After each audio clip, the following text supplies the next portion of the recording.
Good morning. Good morning. How's everybody doing today? Happy Wednesday, May 26th.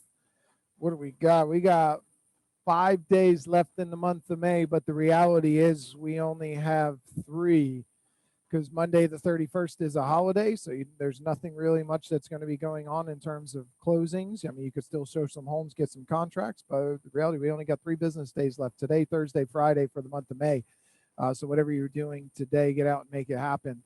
I heard some really interesting things the other morning, and one of the concepts was touch the dream, and I just want to expound on that a little bit. Then another one that I've already talked about before is the act as if, come as you act as if party, basically come as you want to be in 5 years, the dreams that you want. And the other one was touch the dream. And what that means is, at some point you have to start putting yourself in a position where you are thinking of, feeling, and touching and actually getting in proximity to the things that you want, living the life that you want, to start creating some more of those emotions and then compounding on that. Meaning, like, if you want to live a life where you fly first class, or you go stay at nice resorts, you take nice vacations like that, then when you have a free weekend or night, even if it's just one night, go take a night at a really nice hotel that you say that I want to be a part of this group of people that stays at places like this and does that and experience this good life, the one that you want. Go spend a night there. Go have dinner, have a massage, play golf, go sit by the pool, do those things at these resorts that you want to be a part of. Touch the dream. Start actually acting as if it happened. The the act as if party is, you have a party where everybody comes and you act as if you have achieved all of the dreams and all of the goals and all of the things that you want in this next 5 years. So your 5-year primary aim goal, you act as if they're already done, and you set it up where it's everybody comes and everybody has to act as if they have everything they want. They've already done it. If you've written a book, you carry that around and you tell people about this book that you wrote. You just act as if and start creating some emotions. And they've shown that that is one of the strongest connections that people can get towards achieving or taking long strides towards those goals. So, the touch the dream concept is whatever it is that you want to do, find a way that you can reach out and actually touch it and make it a part of your life today or sometime in the next week, month, or year. That way you can start getting a closer connection to the things that you want. So they're not just dreams. Now they actually start to become tangible goals, because now you're bringing some of that into you. And the other thing was, if people who have goals and people who have dreams like that, they act fast, they move fast, they are going all the time towards that goal. And the point is that if I was going to ask you, if you're running a marathon or a sprint, how different would they be? If you're running a marathon, you're going to be moving slow and paced. You're not going to come straight out of the gates, barreling out, running real. Because why? Because the finish line is so far off. You have to pace yourself now for the next minutes, hours, until you get to that end result. But in a sprint, the finish line is right there. You see the finish line right there. You come out of the gates fiery and barreling towards that end result. And it's the same thing with people who have clear intentions and visions of goals with a belief. They see the goal. They feel the goal. They believe that it's already achieved. They believe it's part of them. And they are coming out of the gates, going after it every single day, all the time, as if it were a sprint, because it doesn't feel and seem like it's so far off. They've brought it in close because they've touched the dream. They've been through those exercises of visualization. It's brought in so close to them that they already feel like it's there, and they are acting and running and moving all the time towards those goals. So just some things to think about. Touch the dream, create some visualization, bring some of those things that you want into your life so that you can get a little bit closer to them and create some emotional attachment to them a little bit more. All right, so today we talked yesterday about commissions and why you're worth your commission, and I'm going to expand on that today. We're going to jump in, and the topic for today is commissions. Object or accept.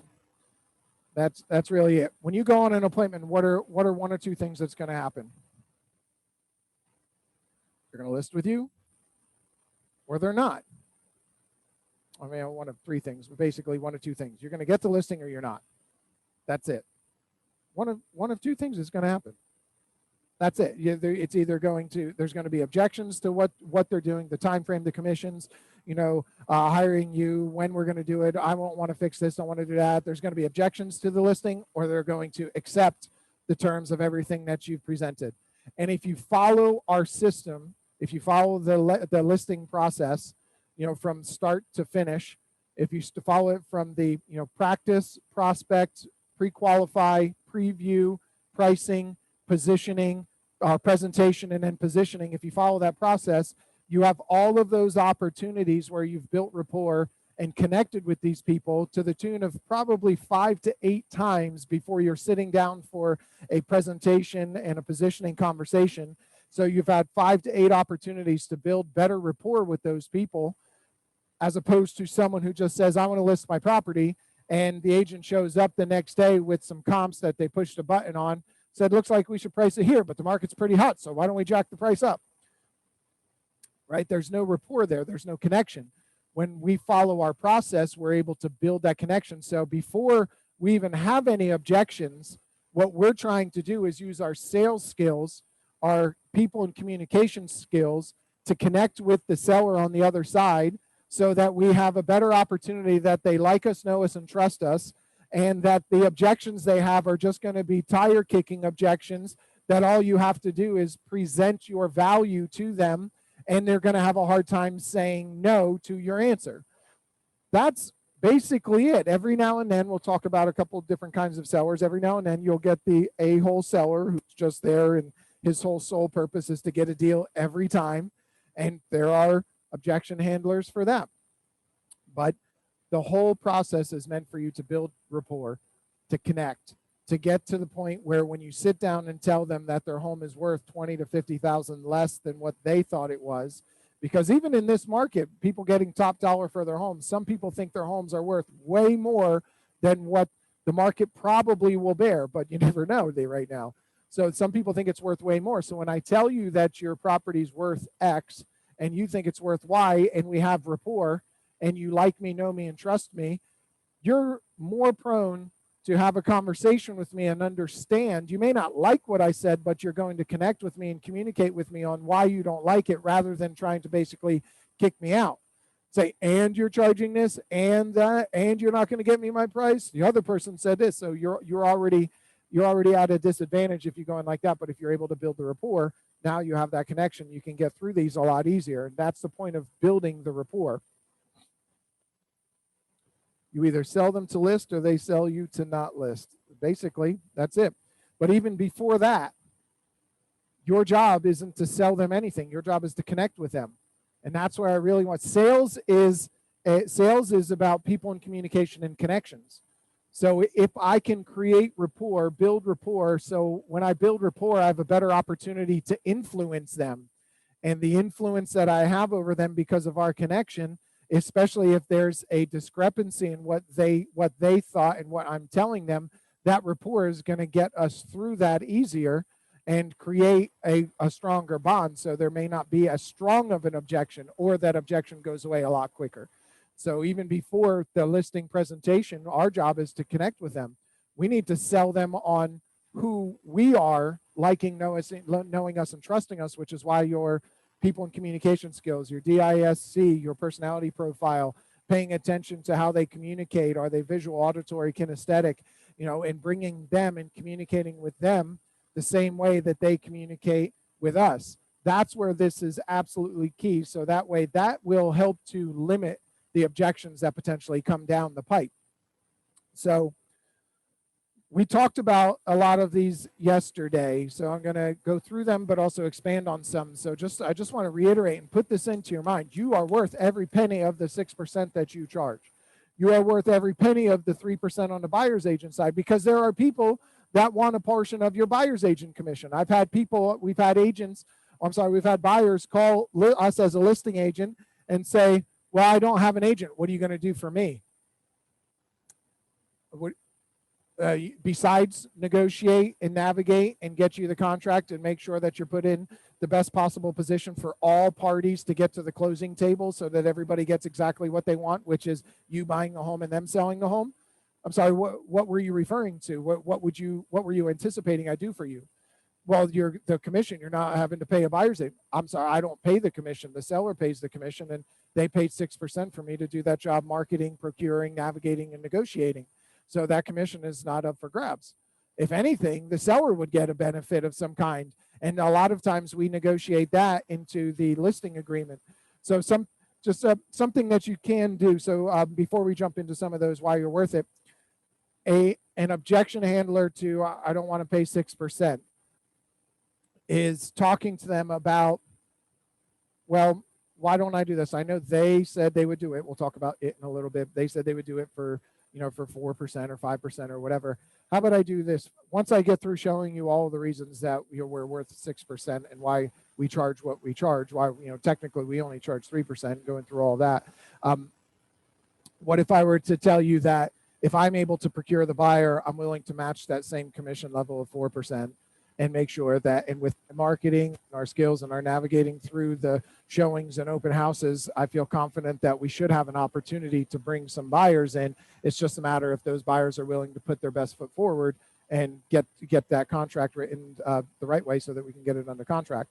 So that's something that you can also present to them. If they're willing to do that, I'd be willing to do it for 4% if Century 21 Beggins procures the buyer for this as myself as the agent. You handle objections before they come up. Only ask questions you already know the answer to. Yeah, well, Mike, that's the whole point. That's why we have a process, because everything in the process is all a series of questions. It's a series of questions with predictable responses that they're going to say in a certain way and respond to in a certain way, getting yes sets and setting them up for a close. So let's go. Why are you worth 6%? Number one, you're doing 5 times the amount of work right now. You're doing sometimes 10 times the amount of work and sometimes more. This is on both sides. This is on a buyer's agent side and a listing agent side. So this holds up for offering the cooperating brokerage 3% when they're saying they don't want to do that. Look, buyers are doing 10 times more work now than they ever have. They're writing 5 times the amount of offers, 10 times the amount of offers, showing 5 to 10 times the amount of homes, researching 5 to 10 times the amount of properties, spending 5 to 10 times the amount of time, energy, effort, and gas. Then on the listing side, we are doing 5 to 10 times the amount of work, positioning your property, getting it on market, making sure we have our best foot forward, navigating through the phone calls, text messages, and showings that are going to come in, scheduling the open houses, calling all of the agents that showed the property to see if they're interested in the property. Even if they didn't submit an offer, my job is to call every single one of them, and I tell them I'm going to call every single agent and make sure that their buyer knows that we have a highest and best scenario, and if their buyer was interested, they'd have to have an offer in by this time at this date. And then once all of those offers start coming in, and we have a deadline of Sunday at 7 p.m., I'm going to call all of those agents back on Sunday throughout the afternoon, every single one that submitted an offer, and I'm going to say, will this be your buyer's highest and best offer? Just to let you know, we will be shutting the offers down at this time, so be sure that your highest and best is in by that time, if that's what it would be. And if there's any certain questions that they had, answer some of those questions. But that just continues to create that buzz. It continues to create that auction type energy. What I said the other day to our team is, who's ever been to an auction? Raise your hand if you've ever been to an auction. If you've ever been to an auction and sat and seen the energy and seen what happens at an auction, click the raise hand button if you've ever been to an auction. If you've ever been to an auction, there's energy that goes around. If you buy at auctions or have bought at an auction, whether it's eBay, in person, or anything, if you've ever done that, how many of you have ever paid more than you thought you would have? Like, I'm only going to spend $50 on that. You ended up spending 65. You've ended up spending more. It happens all the time. That's one of the points of having the auction.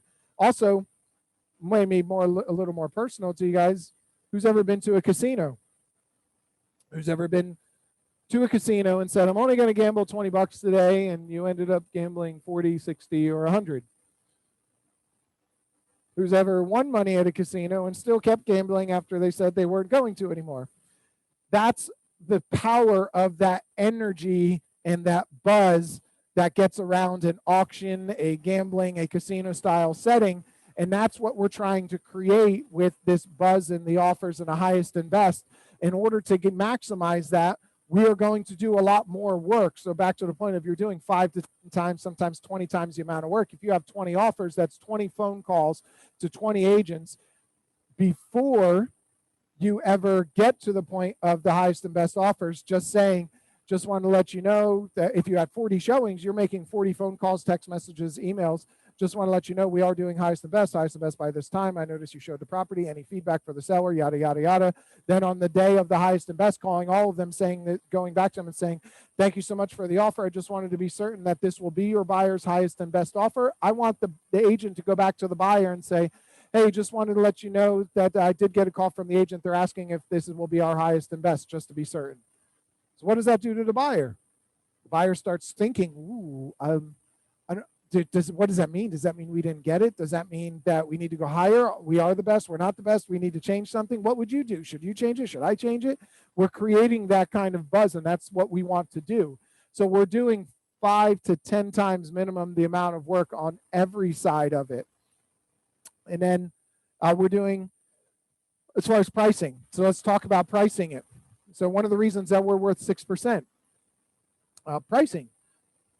A lot of times people are just going to click a quick CMA or use just some random software to click it, put a price out, look at the high, medium, low, and go through and say, well, okay, well, this looks like your pricing is there. Our SPA is a strategic pricing analysis, or better yet, a strategic positioning analysis that allows us to go in depth into each property to try and pull the intricacies of each one out, why yours is better, why yours is worse, why that one was more, why this one was on the market, going through all of that. So getting through the pricing. And now another thing that that some agents, run it up the flagpole and see who salutes. That's fine. There's nothing wrong with doing that.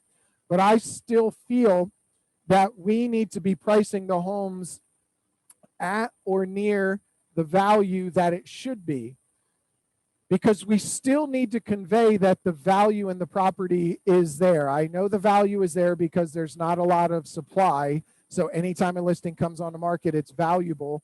But if you priced it way too high over where it should have been priced, we are showing the buyer community that it's overvalued. The buyer community could potentially say, oh, that's way overpriced. I can't do this. And then what happens? We get a couple offers, and one or two of those buyers puts in a solid offer, but then the other ones say, well, it's already overpriced. I can't pay that much over the appraisal. I can't compete on that. We might lose offers. We might lose interest. We might lose that buzz. We might lose that auction casino style energy that's flowing through that. So I truly feel we need to be pricing it, at least letting the seller know, here's where your value is. This is where the value should be based on the comps and what an appraisal will likely come back at based on what we see. But this could change in the next 7, 14, 30 days. So, but this is where it should be. Where do you feel confident pricing this home based on everything that I've shown you and what the market is doing? And we discussed potentially running it up the flagpole to see who salutes. So if you have a 350 home, there's nothing wrong with pricing it at 355, 360, 365, maybe even 370. But these are my personal opinions that I'm sharing with you based on what I'm seeing. I don't feel that if we price it too high, I don't think it's going to put more money in the seller's pocket. I think we have a better opportunity pricing it at or just above the value, and then letting the buyers determine how much more valuable it is with their offer. That's personally what I think is the best scenario, because when you have a huge pool of buyers that come to something because it's in line with where the value is and they all want it, and we get this frenzy going and they start bidding and offering, and they start offering 20, 30, 40, 50 grand over and willing to waive and pay the appraisals, now we're in the good shoes. But if we priced it 40, 50 grand over and we had less buyers, one may be willing to pay over that, but if they don't feel it's valuable enough to them, or they're just throwing offers out just to get something accepted because they've missed out on everything else, and this is the only one left on the market because it was overpriced, They're just throwing it out there. They may not be willing to waive the appraisal because there's not that same kind of attachment.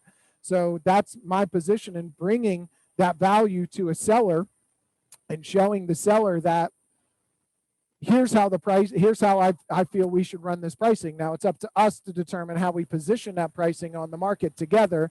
It's a collaboration. You are going to determine that pricing. We are going to advise together on how we position it and get the most amount of money in your pocket. So that's one thing that we're doing that provides value. Just doing the pricing the correct way could potentially put more money in the seller's pocket than somebody who doesn't price it properly. If you underprice it, you potentially run the risk of what's wrong with it, right?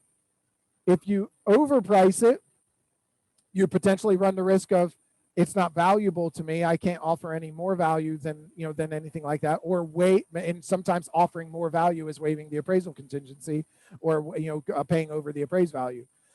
So that's something that you bring value in. Positioning. Anybody can do this. Anybody can. And I have no problem telling a seller, so this is why we're going to charge this 6% instead of 4%, because they're going to charge 4%. And even if they try and do the things that we're doing, it's probably not going to work the same way because they don't have the same skills that I have. They don't have the same training that I have. They don't have the same support that I have. They don't have the same knowledge that I have. And I'm not bashing anybody. I just fully believe in my abilities to put the most amount of money in your pocket. That's where I stand, and I will stand with that statement in front of a seller all day, any day. And I will tell them that them putting it on the market at 4%, let's just say, you put it at a really good price, the price that you want to get, and you get a full price offer on the first day, and a 5,000 over and a 10,000 over on the first day. And you're all excited, and you're ecstatic that you got that offer. And then you accept one of them, and you dance to the closing table. And you write an amazing review for that agent, telling them how awesome they were, and they were wonderful, and they were amazing, and that could be so. But what I'm telling you is that when we position it correctly on the market, to not accept the first offers that come in the first day on market, and we position it correctly, we market it for at least 3 to 5 days, sometimes 5 to 10 days, depending on that market, we are going to put you in a better position that the offers will end up being $20,000, $30,000, $40,000 over in a lot of cases. My crystal ball is broken. I can't guarantee that every time, but I can tell you in nearly every scenario where we compare and contrast how these have happened, this is what happened. I give examples. 210 list price, offers were 203, 213, 211, 215. 219 came in on Sunday as a highest and best. Put $6,000 more in the seller's pocket because the 215 offer wasn't going to be a good offer.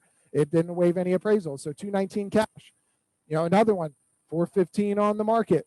Ended up after the first couple of days, 425, 430. Put $15,000 more in the seller's pocket, waiving appraisals and everything. But by the end of the 5 days marketing the property, we had 465, 475. Ended up accepting 465 because it was a better offer.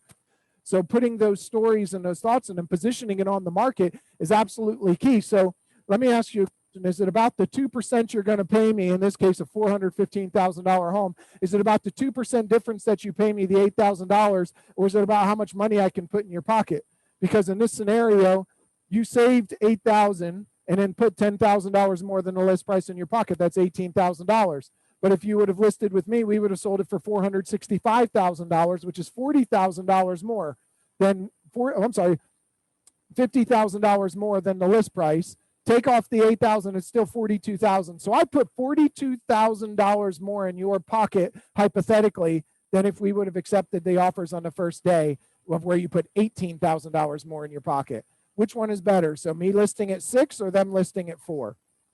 So those are the confidence statements that you need to be able to have, and the stories you need to be able to connect with them on as to why you're worth that penny. And I will tell you exactly how we are going to position a home and what we're going to do. And you can even go tell the guy that's doing it for 4% to do that, and I guarantee it's not going to happen the same way because he doesn't have my skills.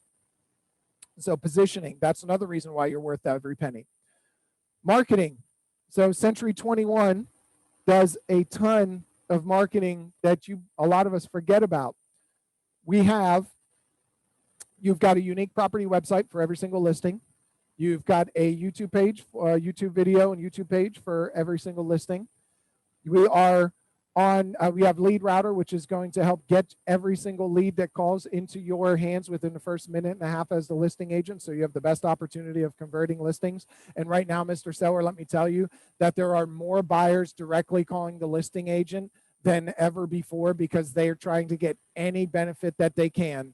And they feel calling the listing agent will get them that benefit, which is why I'm telling you that if you really, at the end, if I need something else in my pocket, remember how I told you that there's more buyers calling the listing agents now than ever before? You know, if you're really stuck on this 6%, what I can do for you is, you know, I'm telling you that we're probably going to get buyers directly calling me. And if there's a possibility that I sell it, Century 21 Beggins and myself as the agent sells it, I'll reduce the total commission to 5%. I'll give you a loyalty credit for allowing me to take this on and do it for 5% instead of 6%. So that's a way that we can kind of position ourselves getting into that conversation. International buyers. Lots of countries having turmoil, financial turmoil, health turmoil, and everything. There's people that are still buying here. It's tough to get money out and money into here sometimes, but as soon as these borders open up, they're going to have more buyers that are here. Century 21 has websites that are in a bunch of different languages and tons of different countries, so people all around the world will see it. I'm going to show you a golden ruler, which I can show you. There's portions of it in Toolkit CMA if you use that page. I'll show you on Golden Ruler, where it shows where buyers are inquiring from. And you'll see some are from overseas, some are from Chicago, New York, California, Washington, all over the country. And it's because of our marketing. Social. We have Social Ad Engine. That's a way that you can create a beautiful listing ad. We've got tons of beautiful social marketing pieces that you can use for every listing. Open houses, making sure, well, just something simple. There's something simple on open houses. When we put a home on the market, everybody gets a notification that it goes on the market. When I schedule an open house, everybody gets a notification that there's an open house at that property if it matches their criteria. If I change the price, even if it's by $1, or even if I raise the price, it notifies everybody else. So if I put a home on the market on Wednesday and we do open houses and it doesn't get an offer, or it doesn't get offers that we like, coming into the next weekend, I might raise the price by $2,500. Sellers would love to hear that. They would love to hear you tell them that. So if the market does bear it and you just think it was just an off weekend or things just didn't transpire, we didn't get the right offers, we need more time for it, raise the price. It's going to notify more people of a property that matches their criteria.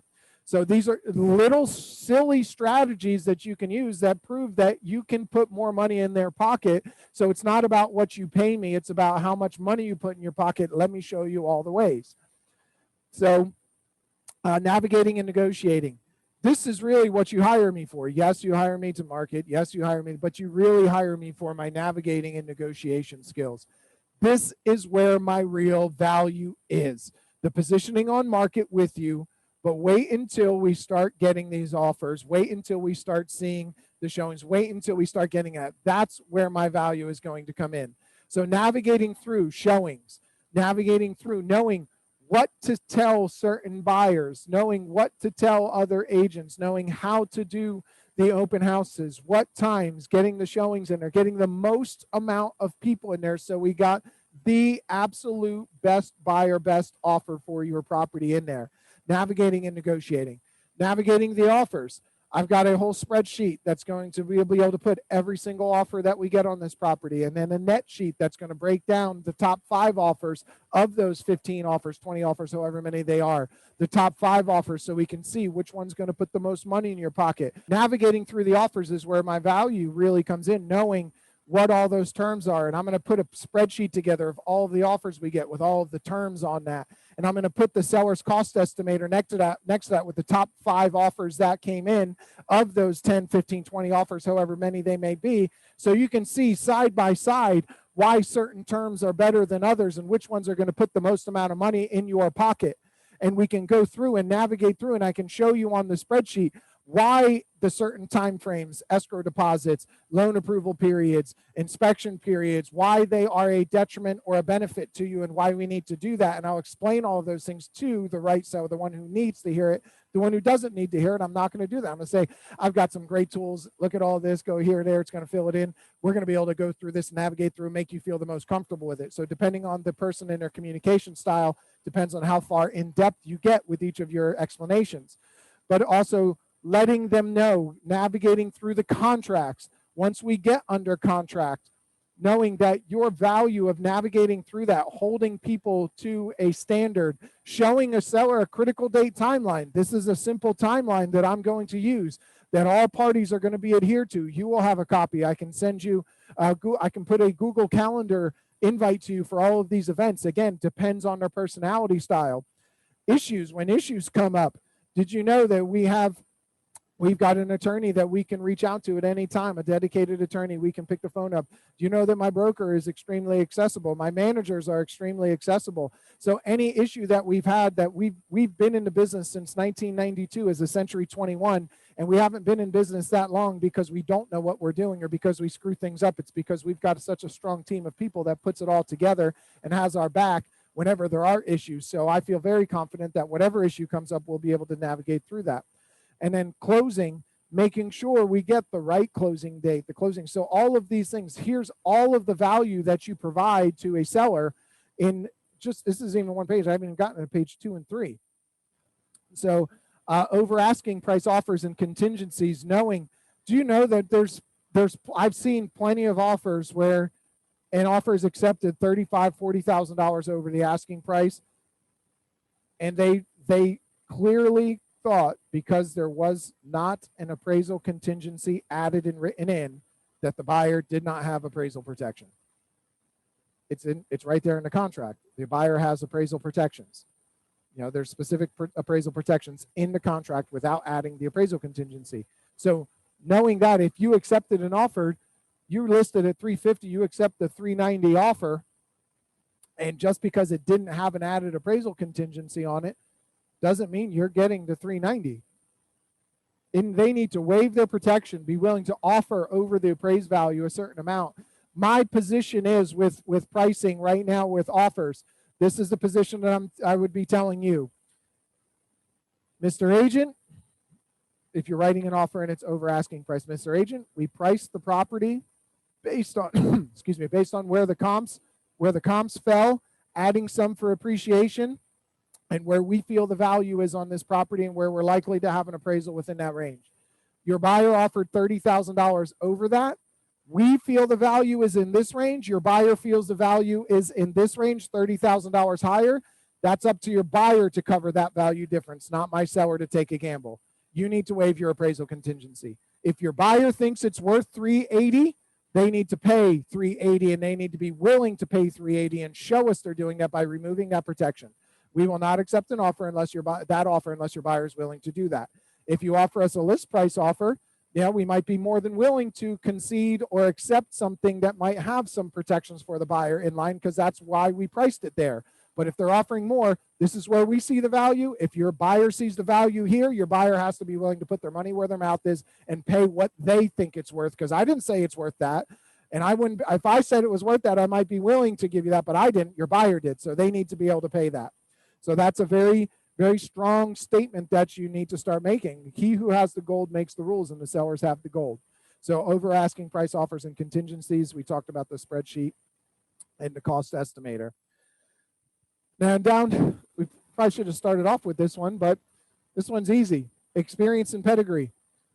What do we have that nearly no other brokerage in the area has?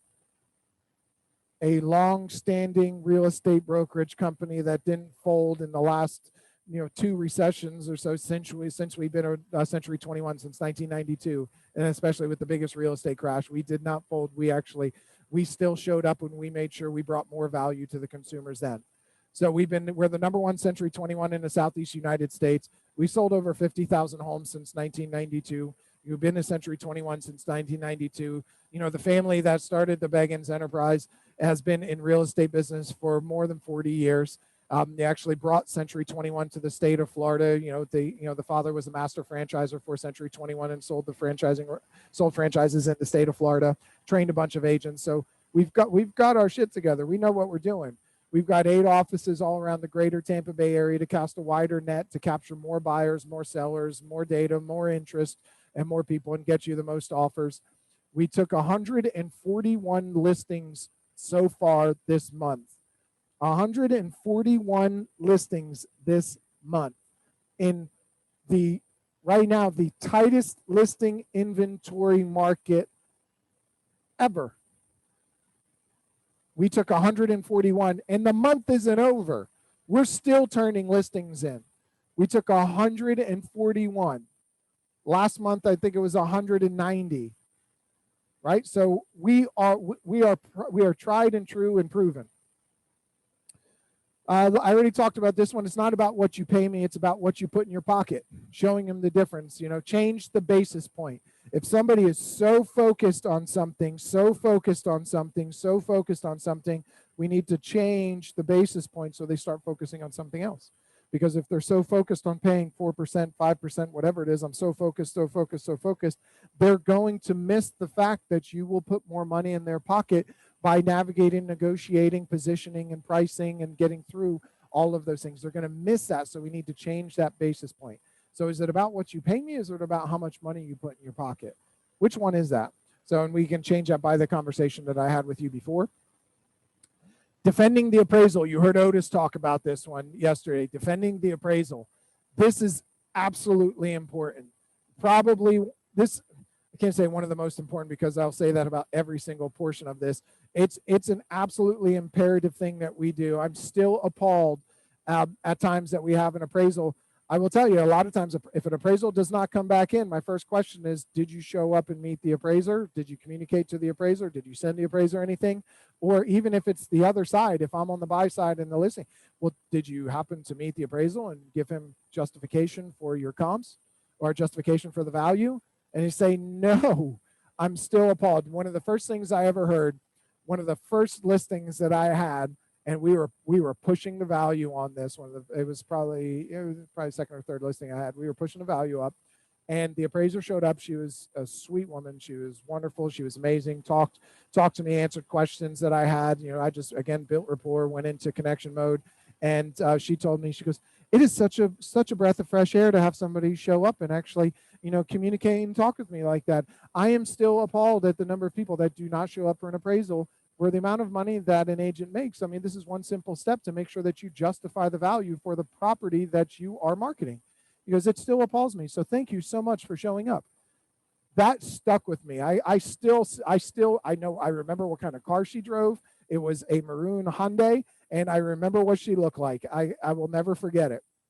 It just stuck with me. So defending the appraisal, putting together a package for the appraiser. Look, when we're talking to the seller about value, we're telling him where we think it should appraise at, where we think the value is, and where we're seeing the buyers potentially offering based on what's happened in the market.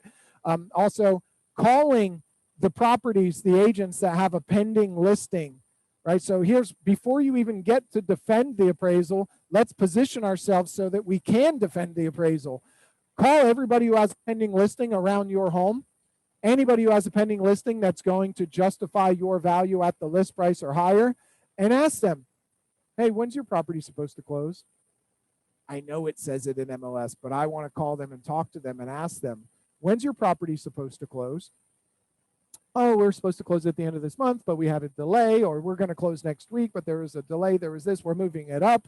They'll tell you when, because they don't always update everything in MLS. When it closes, but they may have a different date in there. Call and ask, and then ask the $1 million question. I know you can't tell me what the price is, but can you give me some inkling? Were you at or above the list price? I'm only asking because we're looking at scheduling an appraisal, and I was just curious, if the justification for the value will be there and when you're going to close. And some will just say, no, I'm sorry, I can't tell you that. I can tell you we did really good on that one for the seller. Okay, that helps me. Or some of them will tell you, oh yeah, absolutely. I mean, we had offers $10,000, $20,000, $30,000 over. We ended up accepting one that was, in that $20,000 range because that was the best one for the blah, blah, blah, blah, blah. They'll tell you. Call and ask. Call and find out. So now that you know when it's going to close and which ones might be over that value, let's hold off on the appraisal. Tell your seller, it might be in our best interest to not close in 45 days. You can do this while you're navigating and negotiating the closing date of a contract you're accepting. I see closings happening in 30 days. We don't want to close in 30 days. Let's close in 45, or let's close in more than that, or closings happening in 20 days. Let's close in 45 so that we can use those as a comp for our appraisal, because I know some of them were over or under whatever just because of the relationships you have. So that's the first step in defending your appraisal, and then defending the appraisal by showing the comps and values. If you watched the class this past Friday with the appraiser that was on, he had some very strong opinions, some of which we agree with, some of which we don't, some of which, they're opinions. We have that right to agree or disagree. And I happened to be holding an appraisal that morning of one, and 2 or 3 things he said you can't do, this appraisal had, and this was a normal property. It wasn't anything out of the norm that needed that. So it's clearly just an opinion. But he did say, if you don't get me anything early on in the process, by the time I come to do my inspection, my report is basically done. I'm out there justifying. They're kind of backwards. We do all of the research, previewing, all of that together, then put together the pricing and present it. He puts together the pricing, then goes out and does the research to justify and makes adjustments after. So sometimes when you get the appraisal scheduled and he reaches out to you, send them those comps. Send them everything you have. Send them all of the comps. Send them all of the justification for the value. Make a list of all the features and benefits. Then make a separate list for everything that your seller has done since their ownership, because that's one thing the appraiser is going to want, what's been done in the last 3 to 5 years. So show them everything that your seller has done since their ownership, but then have a list of everything that the home has, whether they did it or not. It's all part of the value that's being added. Sometimes you heard Otis will put together, he'll take an appraisal sheet and he will make the adjustments like an appraiser would. Obviously, he's done this a few more times. He's got a little more value to bring there, a little more knowledge on that. If you want help with that because you really need to make something work and we need to show the best amount of value, reach out, let us know. We'll sit down. Toolkit CMA has a whole comparison that goes through all of that. You can put just like an appraisal, subject property, 3 comps, and make the adjustments based on size, condition, build quality, pool, lot size, all of that. So defending the appraisal. Next, communication, sales skills. You've heard me mention that at least 3 or 4 times in this meeting here. So communication is absolutely key. We are in the people and communication business, not the real estate business. Your job is to connect. Even with the appraiser, I show up and I go into neutral and I wait and see who they are. I don't show up and say, hey, here's all the value, here's everything, this is why this. I go into neutral and I'm just waiting on them to give me something to work on, and we're going to ask some questions before then. Hi, how are you? How you doing? Yeah, it's been pretty crazy. I've got a busy day today, just trying to connect a little bit with them with whatever they give me. So that's my position, is connecting with everybody, connecting with, number one, the seller, connecting with every agent, building rapport. If you're trying to get information out of an agent, call and ask questions. Call and use your rapport building skills. So telling them communication and sales skills, one reason why I'm worth every penny is we train every single day. Every single day, Monday through Friday, we have training, and then we have even more training on top of that. And we're constantly training on marketing. We're constantly training on sales skills. We're constantly training on all of the hot button topics and contract issues that are coming up, that are happening. So I am on top of my game. I know exactly what's going on in this market at any given time because we are constantly on top of it. My team has my back. I have a great team behind me that communicates with me. They go through and check for compliance, but then with any question issue that I have, they're right there at my fingertips whenever I need them. Number 3, communication. I'm going to call every single agent who puts an offer in. Every single one of them I'm going to reach out to and call. Now, don't say this if you're not going to do it. But this is where your value is. This is why we get paid the money that we get paid and why you can justify it. I'm going to call every single agent who has shown the property, put an offer in on the property, and is down near the end. So even when we get down to the top, say there's 5 offers out of 15 that are the top offers, I'll call every single one of those after I've already talked to everybody twice. And I'm going to tell them, look, here's the deal. The seller has a few offers, and they're pretty much all right in line. He's looking for the one with the highest priced, highest escrow, shortest closing time, shortest inspection, shortest anything, and ready and go. And I'm going to communicate to them. I'm going to tell them a little bit about what's been happening. I'm going to get them to put together another offer or amend any of those offers to get the seller exactly what he wants. Well, communication and sales skills, I work on that every single day. I'm always constantly trying to be better at my craft. And then this was a big one that you heard, single agency. Single agency, probably one of the biggest things that separates us clearly in writing, separates us from everybody else. Everything else is hearsay and subjective. Well, I think this, you think that, blah, blah. No, this is in writing. Our listing agreement says we are a single agent for our sellers. We have a fiduciary responsibility to our sellers. We can and will put our sellers' interests above anyone else's. I can and will put that other buyer's interest to a detriment of my sellers because I can as a single agent. As a single agent, letting a seller know, look, go to the listing agreement, pull it up. Look here, number 2, 3, 4, and 5 under the single agency. Do you see those here? Full disclosure, obedience, loyalty, and confidentiality. Are those important to you? Do those sound like things that you would want the agent representing your sale, the largest asset that you'll ever own and sell? Do you think that agent should be obedient to the things you tell them? Like when you tell them you don't want a showing at 5 o'clock, or you tell them that you won't accept that offer and they're still trying to tell, do you think that that's something that agent should listen to? Obedience, list it on this day, take it down on this day, put it up on that day, accept this offer, change this offer, communicate this, do that. Don't you think that I should be obedient to the things that you say? Loyalty. Do you think don't you think you're selling a $400,000 asset? I should be loyal to you as a consumer and as my client. I should be loyal to you, correct? And then confidentiality. I should keep your confidential information confidential, correct? I shouldn't be telling people that you're moving to here by then because of a divorce or because of a job transfer, because you lost your job, because you this, because you. I shouldn't be saying those things, right? But as a single agent and in full disclosure, I need to fully disclose everything that's transpiring in this transaction to you.